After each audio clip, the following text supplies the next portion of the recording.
What the Somalian people have done to Minnesota is not even believable. To President Trump and the base that is attacking our community, we understand that you are here to divide us, to create fear amongst us, and to selectively target the blackest immigrant and Muslim community in this great state. President Trump has had a history of targeting black people long before he ever ran for any office. And we know that the identity of who we are is part of the attack. Somalis are being hunted in Minnesota. Ethnic groups are being hunted in Dearborn, Michigan by ICE. They are deporting people. They're dragging them out of court. Somalis are scared to go outside of their homes, to go to work, to go about their daily lives. And I would just like to say to them and all of those people that are hurting, I told you so. I told you so. We told you so. You thought that because you don't like some of the things that the Democrats espouse or stand for, that you were going to vote Republican. The Republican Party has no place for minorities.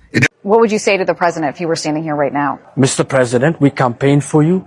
We have hope in you. We see hope in you. Please differentiate between good, bad, and evil. That's a Somali immigrant who voted for President Trump in 2024, but now Trump is demonizing Somalis in America, specifically here in Minnesota. I don't want them in our country, I'll be honest with you, okay? Somebody would say, oh, that's not politically correct. I don't care.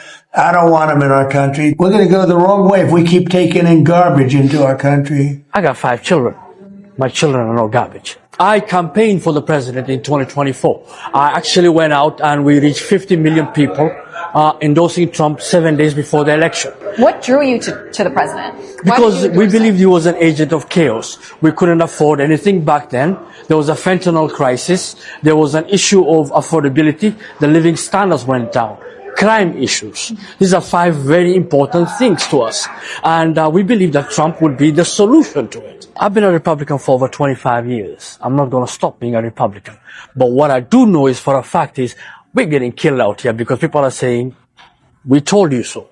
Tension is rising in Minneapolis as reports surface of increased ICE activity targeting Somali Americans. Minnesota is home to more than 80,000 Somali immigrants, and many residents say they now live in fear. City officials and community leaders are speaking out, emphasizing that most Somalis in Minnesota are U.S. citizens. Census data shows nearly 58% were born in the United States, and among those born abroad, 87% are naturalized citizens. Mayor Jacob Frey condemned the actions, saying, "We stand with our immigrants, with the Somali community, with anyone proud to call Minneapolis home." Cameras captured ICE agents questioning 2 Somali men near downtown. Both men were forced to show proof of legal residency before being released. Minneapolis Police Chief Brian O'Hara quickly reassured residents, saying, "We don't share information with ICE or ask about immigration status. Our mission is to protect everyone." Local business owners say the fear is already hurting the economy.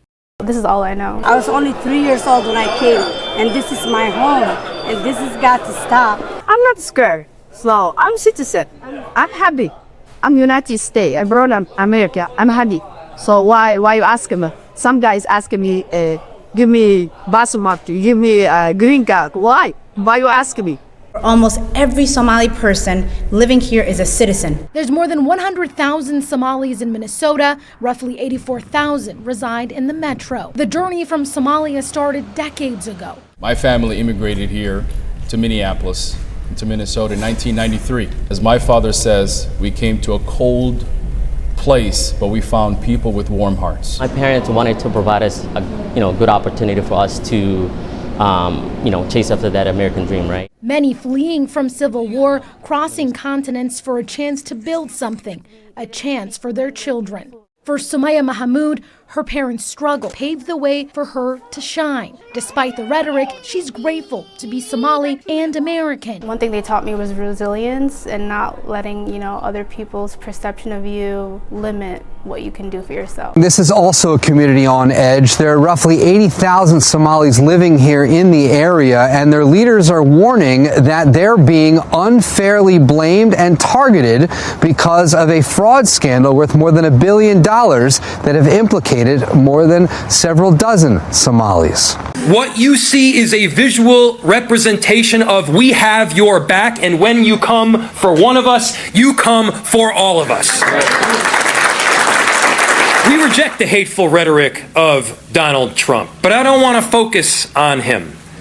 I want to focus on who we are as a people in Minneapolis.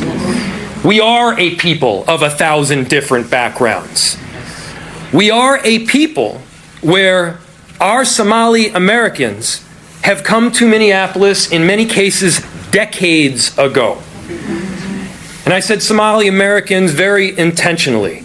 They are Americans. Yes, right. They are one of us. They are part of our family. They are part of the fabric that makes Minneapolis a better place. 80,000 Somali Americans call Minnesota home. Soon upwards of 100 ICE agents could be targeting them who living here, many understandably nervous. But according to census data, almost 58% of Somalis living in Minnesota were born in the U.S. That's nearly 6 out of 10. And of those who were born outside the United States, 87% are now naturalized citizens. We're talking about American citizens. And so to the extent any federal agency is looking to terrorize the people of our city, the answer is quite simple. We stand with our immigrants. And Donald Trump made it clear. If there's no other story in Minnesota, the President of the United States called Minnesotans garbage and a hellhole. These are doctors, these are teachers, these are entrepreneurs, these are children, without any evidence whatsoever. Family, let's get into the heart of what's unfolding. Now, when people first heard that 80,000 Somalis were being targeted for removal, many thought it had to be exaggerated, some kind of rumor of political fear-mongering. But as the day went on and images came out, it became painfully clear that something coordinated and aggressive was underway. Now, we are witnessing a moment where the federal government appears to be flexing its full immigration force, not just quietly, not gradually, but with intensity and precision. Now, Minneapolis, which holds one of the largest Somali populations outside of East Africa, has suddenly become the stage for what officials are describing as a reclaiming operation. And that word alone, reclaiming, tells us so much. It suggests that these neighborhoods, these apartments, these human beings were never viewed as part of the American fabric, but instead as temporary occupiers of space that must now be returned. Now, that's not just immigration policy, that's ideology. Now, people on the ground describe early morning knocks, convoys of unmarked SUVs, families rushed out with little explanation, and even buildings tapped off as if contaminated. Now, what makes this moment even more chilling is that Minneapolis has long been a city that promoted multiculturalism, defense of refugees, and even a sanctuary-style protections.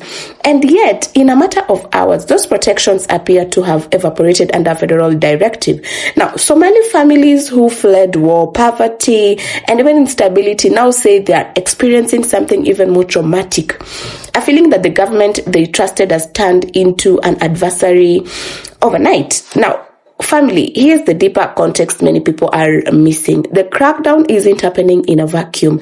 Trump has repeatedly expressed frustration with immigrant-heavy cities and even promised his base a forceful immigration reset. Now, Minneapolis, still recovering from the political fallout of the George Floyd era, has become symbolic for his supporters, a city they view as too liberal, too welcoming, and even too protective of Black and immigrant communities.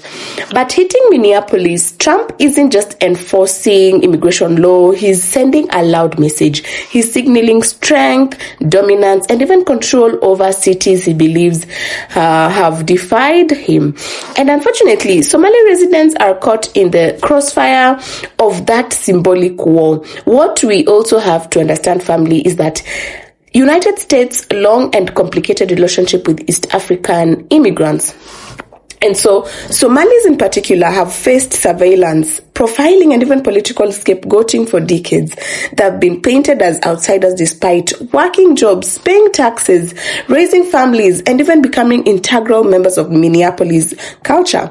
And yet, when political agendas shift, these same communities become disposable. Now, what's happening currently is a harsh reminder that belonging is in America has always been conditional for immigrants of African descent.